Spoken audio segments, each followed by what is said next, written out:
안녕하세요. 저는 34살인 예비 신부였습니다. 예비 신랑은 30살입니다. 저보다 4살이나 어리죠. 연애할 때는 잘 몰랐는데 결혼하려고 준비하다 보니 제가 생각했던 남자와는 점점 거리가 멀어지기 시작하더라고요. 그리고 남자면 어느 정도 리더십이 있을 거라 생각했지만 그렇지 못했고 왜 이렇게 살아왔는지 가정 환경을 보고 모두 알게 되었죠. 아마 제가 그래도 사랑하던 남자이니 참고 결혼했으면 저는 이 세상 사람이 아닐 수도 있었겠네요. 처음 연애할 때는 매너 좋고 항상 저를 배려해주는 남자인 점이 저에게 정말 많은 플러스 요인이 되었습니다. 우리 오늘 뭐 할까? 영화부터 볼까? 아니면 저녁부터 먹을까? 저녁을 먹고 영화를 보면 너무 시간이 늦을 것 같기도 하고. 그러게. 저녁부터 먹고 영화 보면 시간이 많이 늦을 것 같기는 하다. 그런데 그렇다고 영화부터 보면 팝콘이랑 음료 먹어서 저녁 생각이 없을 것 같기도 하고. 나는 자기가 하고 싶은 대로 할게. 편한 대로 선택해. 나는 상관없으니까.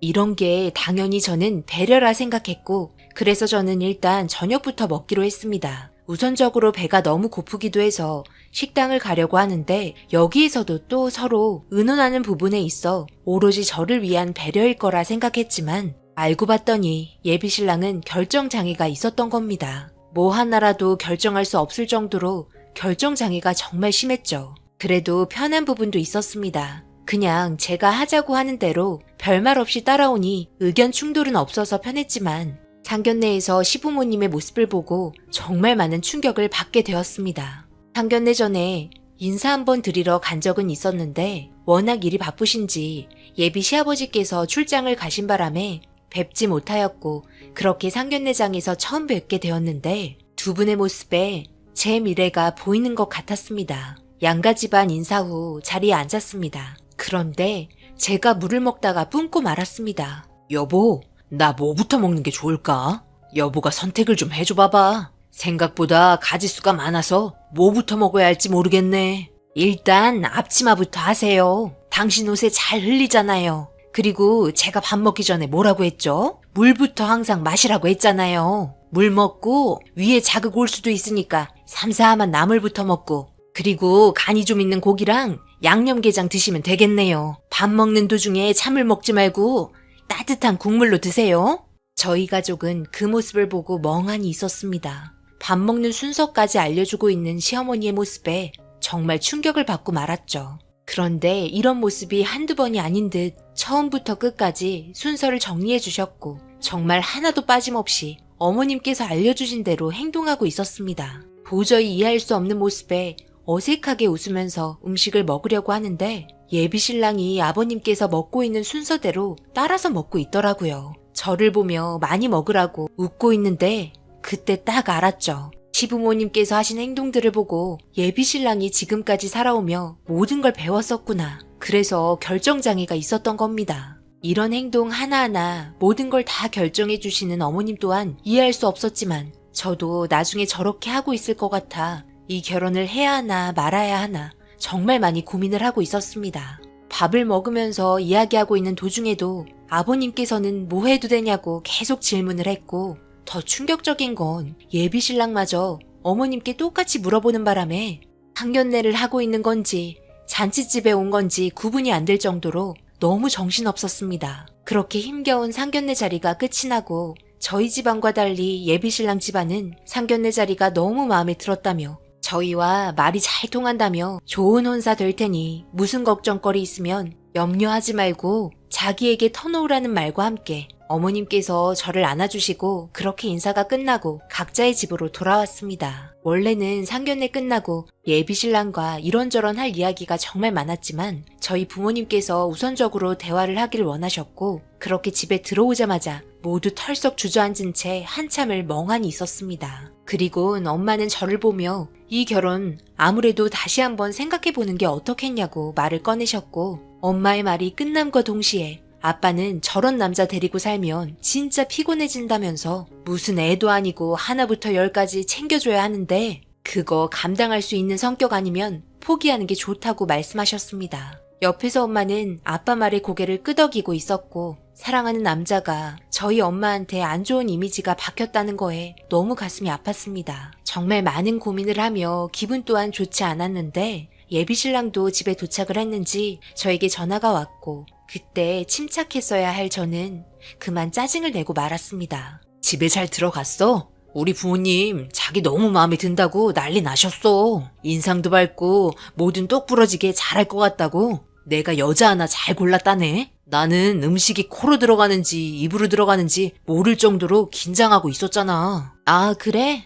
그런데 상견례장에서도 꼭 그렇게 행동했어야 해? 뭐만 하면 엄마 찾고 이거 해도 되냐고 물어보고 저거 해도 되냐고 물어보고 하다못해 화장실 갔다 와도 되냐는 말까지 하더라? 내가 진짜 너무 어이가 없어서 음식 하나하나까지 순서를 정해줘야 하는 거야? 왜? 아주 그냥 떠먹여주세요 하지 그랬어. 지금 나이가 몇인데 아직도 그렇게 사는 거야? 나중에 나랑 결혼해서까지 그렇게 살 거야? 이건 정말 내가 생각해도 아닌 것 같아. 자기가 하는 결정이 잘 됐든 잘못됐든 간에 혼자서 판단하고 결정해야지. 그 나이 먹고 정말 한심한 거 알아?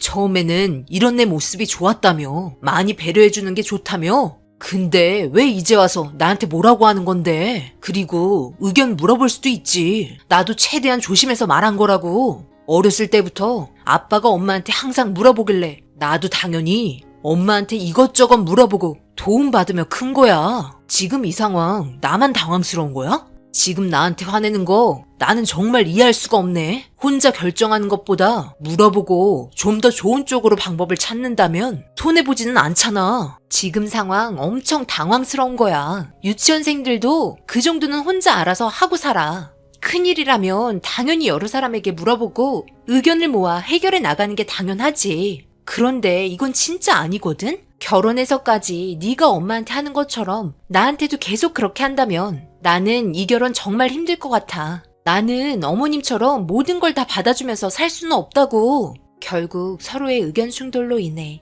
점점 언성이 높아졌고 해결되지 않았습니다. 스트레스만 엄청 받은 상태로 이 결혼 생각 좀 해봐야 할 것 같다며 전화를 끊었고 예비신랑 또한 자기도 많이 화가 났는지 다시 전화가 오거나 문자가 오지는 않았습니다. 그렇게 서로 냉전 중인 상태에서 예비 시어머니께 전화가 왔습니다. 그리고 듣게 된 충격적인 말들에 너무 황당하고 어이가 없었습니다. 모두 제 잘못이라며 고래고래 소리를 치셨고 저를 고소한다며 입에 담지 못할 말들을 하시는데 저 또한 그냥 듣고 가만히 있을 수 없었습니다.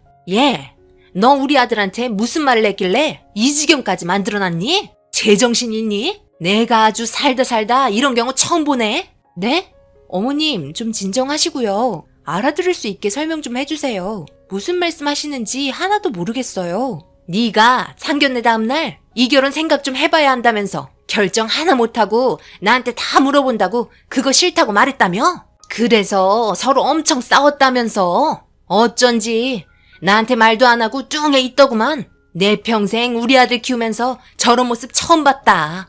그런데 혼자 결정 한번 못 해본 아들이 무슨 일을 저질렀는지 알고는 있니? 아는 지인한테 급하게 전화가 왔는데 나한테 상의 한마디도 없이 혼자 결정해서는 지금까지 모아둔 돈 홀라당 다 날려먹었단다. 자그마치 그 돈이 5억이야 5억. 알아? 지금 경찰에 신고하고 잠적한 놈 찾느라 얼마나 골치인 줄 알기나 하는 거냐? 너는 왜 쓸데없는 말을 해서는 상황을 이리 만든 거냐? 네가 혼자 결정하라고 말 한마디 하지 않았다면 이런 일 생기지도 않았다. 당장 5억 물어내라.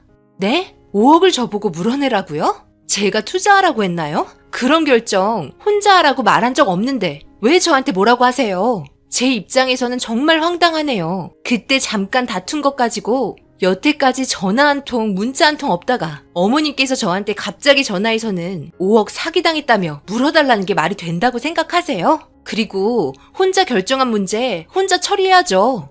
사리 판단 하나 못하는 남자와 어떻게 인생을 맡기고 결혼할 수 있겠어요? 사소한 거 하나하나 뭐든지 결정해주길 바라는 행동에 문제가 있다고 말했지. 지금처럼 생각 없이 남의 말만 믿고 5억을 냉큼 주라고 말한 적은 한 번도 없어요. 이런 문제로 다시는 전화하지 마세요. 만약 결혼했으면 5억이 문제가 아니라 전 재산 날릴 뻔했네요. 어머님도 정말 너무하신 거 아니세요? 아버님께서 상견례장에서 하나하나 결정해달라고 물어보고 계신 걸 다 받아주면 어떡하자는 거예요? 그러니 그걸 보고 지훈 씨가 따라 배운 거 아니에요? 100명, 1000명한테 물어보세요. 모두 다 어머님 가족이 잘못됐다고 말할걸요? 저는 이런 식으로 결혼 절대 할 수 없으니 파혼하는 게 좋을 것 같아요. 평생 아들 끼고 사시는 게 남들에게 피해주지 않는 좋은 방법일 것 같네요. 이런 식의 대화가 오고 가면서 너무나 어이가 없는 말들을 늘어놓으신 어머님의 말들에 정말 화가 머리끝까지 치밀어 올랐습니다. 혼자 결정하고 행동하라고 했다고